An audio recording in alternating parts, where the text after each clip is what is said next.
Christian McCaffrey, again, scoring touchdowns today for the San Francisco 49ers. Check this out. Touchdown scores, including the playoffs.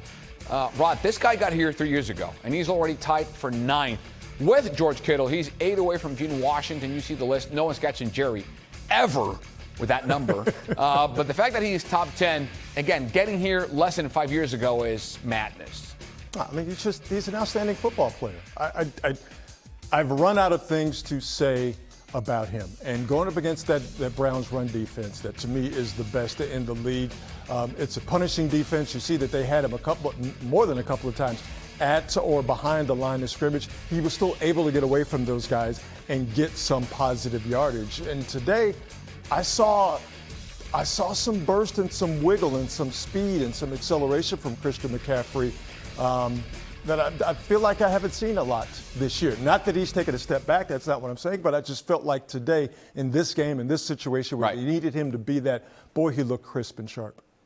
Yeah, you know, still the 2.7-yard average kind of stands out to me. You know, not good enough. I think the 49ers knew going into this game that, again, it was going to be some tough sledding on the offensive side of the ball to be able to run the football against that Browns front. But I thought, you know, by and large, the 49ers offensive line opened some holes when they needed the plays. Basically, you know, on those short yardage plays, the 49ers, although they didn't run the ball consistently, they made those plays they had to make.